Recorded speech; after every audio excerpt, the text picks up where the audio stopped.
Olá, meus amigos e minhas amigas, muito bom dia. Hoje são 15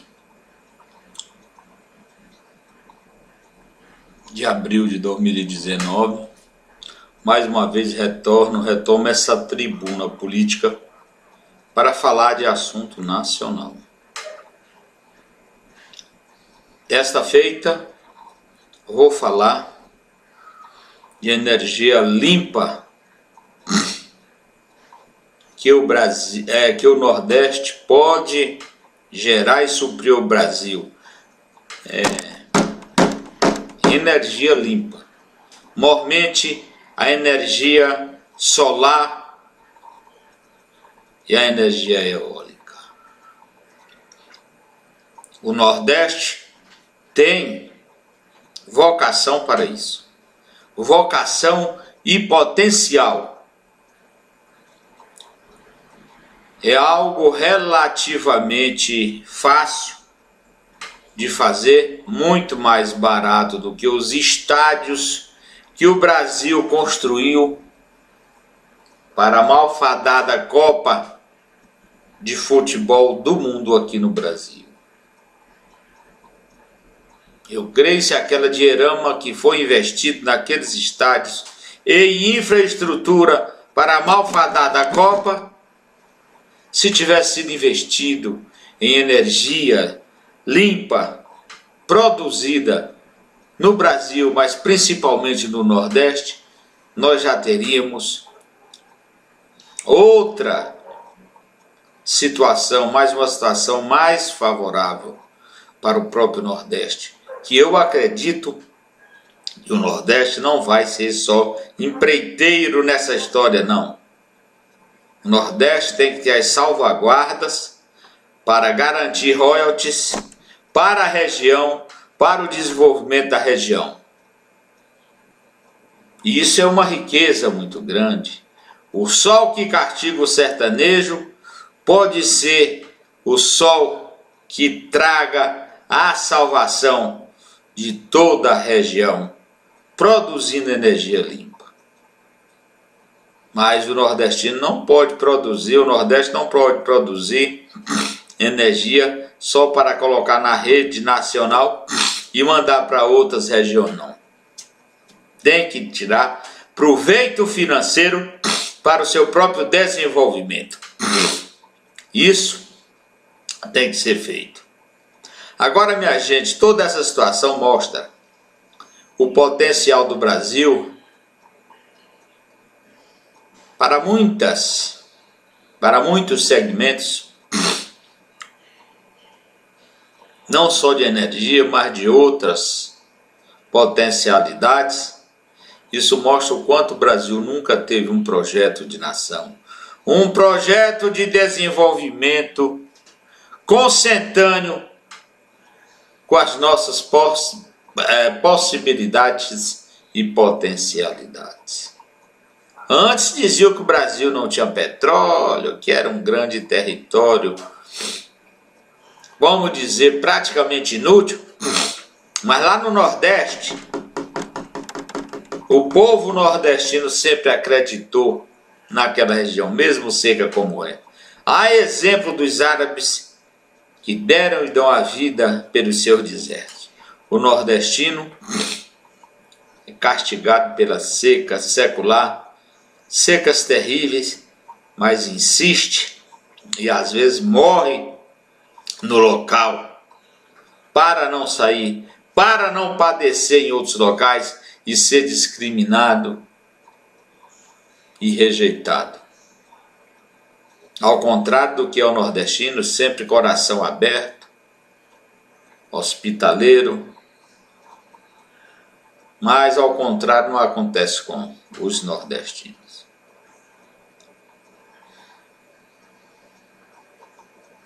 Certo dia eu vi na internet, com muita tristeza, um certo senhor cearense que ensinou os gaúchos a fazer charque, quando disseram que ele, na oportunidade, era um refugiado. Que refugiado que nada, onde já se viu um brasileiro ser refugiado no próprio país? Foi um retirante, mas que ensinou aquela gente a fazer os charques, industrializar a carne, conservá-la mais, e daí surgiu uma grande fonte de renda para o Estado. Hoje no Rio Grande do Sul, tem cidade até com o nome de Charqueada. Isso adveio de um cearense que eu agora não me recordo o seu nome, infelizmente. Mas que é dessas pequenas grandes figuras que a gente tem que lembrar e valorizar. Esse cearense, para quem colocou isso na internet, não foi refugiado no Sul. Ele foi um retirante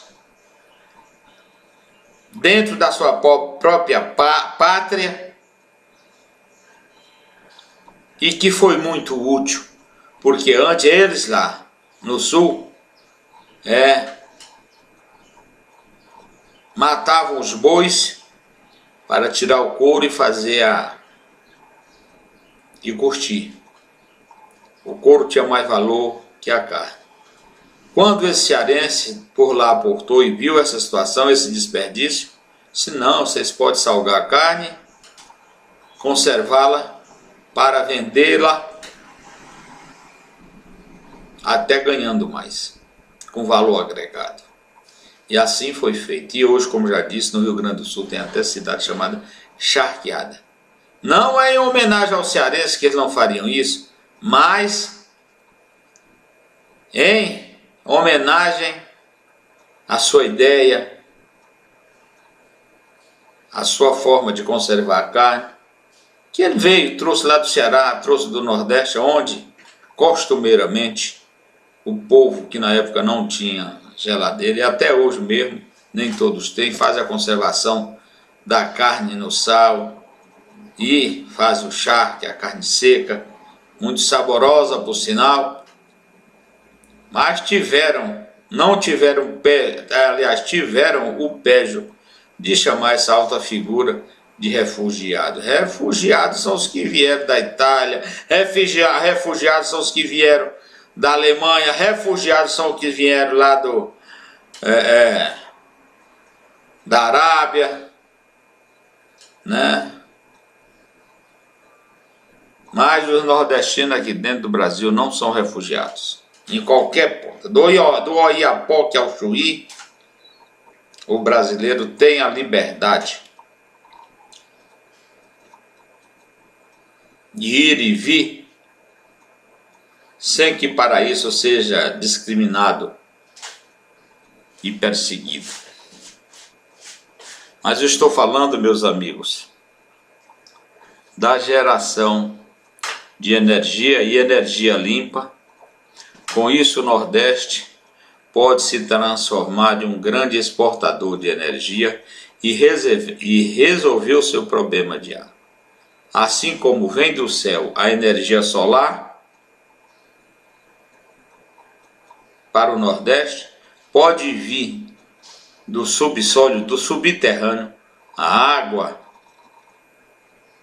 para resolver o problema da convivência que eles têm lá com a seca. Não para resolver o problema da seca, porque só Deus, mas ajudaria ao sertanejo nordestino, calejado e curtido da seca, a conviver com a seca, fazer a irrigação das suas pequenas propriedades, gerando emprego e renda para o povo e para a região. Essa é a realidade, porque com energia tudo fica mais fácil. E estão lá os parques de energia eólica e os parques de energia solar, que eles chamam de fotovoltaica. Meus amigos e minhas amigas, isso pode se multiplicar de uma forma que a riqueza gerada por esses tipos de energia pode inundar todo o Nordeste, toda a região nordestina. E ainda sobrar muito para o Brasil. Isso se sobrar. Tem que suprir a região desprezada, desinvestida, largada, que os políticos do Poder Central olham com reserva. É uma guerra para uma transferência de recursos para o Nordeste, seja lá qual for o governo. Há resistências. Agora o nordestino não pode ser frouxo, não pode ser medroso, tem que agir e reagir à altura das necessidades que a região Nordeste tem. Agora muitos deputados, senadores chegam aqui, ficam de cócora, defendendo seus mesquinhos interesses pessoais e não defendem os interesses do Nordeste. Olha que eu digo isso com propriedade, por militei no Congresso Nacional por uns 40 anos e sei como é que eles são, que eles vão aos ministérios pedir sempre um extra orçamentário para fazer qualquer coisa que não seja de interesse público. Essa é a verdade. E agora eu temo muito por aprovação e aplicação obrigatória dessas emendas de bancada. Já temi pelas emendas individuais e agora de bancada. Minha gente, vai ser uma festança para muitos corruptos. Se bem que eu acho também que se fosse feita da maneira correta, tanto as emendas individuais como as de bancadas, seria um bem muito grande para todo o Brasil, porque o município é esquecido lá do Maranhão, lá do Amazonas, lá do Pará, ou mesmo lá do Rio Grande do Sul, só recebe uma obra com dinheiro federal quando um parlamentar se lembra de destinar uma emenda para aquele município, para aquela região. Mas no meio do caminho tem as emboscadas. E emboscadas, como são feitas? E o dinheiro público voa. Voa para o bolso particular, é patrimonializado. Vejam bem aí quantos milhares de obras no Brasil nós temos, né? Com essa patologia. Quantos milhares de obras nós temos aí que estão paradas pela corrupção? As próprias empresas já abandonaram, porque com essa ação da Lava Jato, muitos estão correndo com medo das situações que podem ser adversas. Meus amigos e minhas amigas, a administração pública no Brasil é efetivamente um desafio. É um desafio porque a cultura da corrupção ela vai de cima para baixo e de baixo para cima. Em qualquer patamar nós temos o problema dos desvios. Meus amigos e minhas amigas, então, como estava falando, a produção de energia limpa no Nordeste, que pode se fazer com abundância, pode ajudar o Brasil até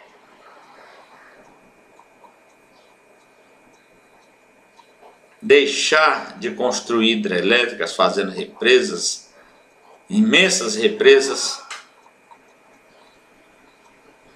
que atacam o meio ambiente,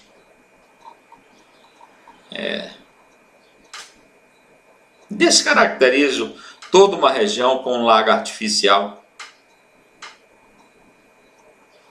que não foi feito pela natureza. Meus amigos, a energia solar e a energia eólica podem efetivamente resolver o problema de energia no Brasil, com energia limpa. E o Brasil cumprir assim a sua vocação para a preservação do meio ambiente. Isso sem os xiitas, sem aqueles que querem fazer do meio ambiente um meio de vida, prejudicando a agricultura empresarial, a pecuária empresarial e até os pequenos produtores, aonde o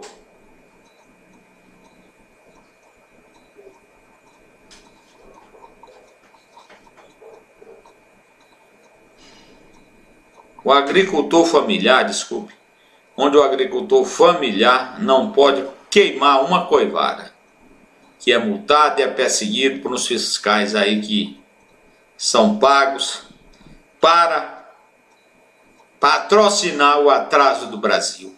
O atraso do Brasil.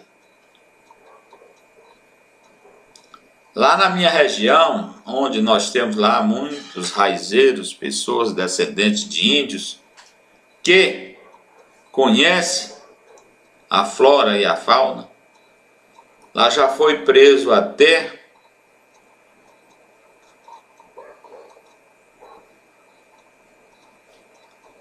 um mesinheiro que tirava a casca de algumas árvores para fazer suas garrafadas e vendê-las, né, artesanalmente nas feiras, como existe em todo o Brasil.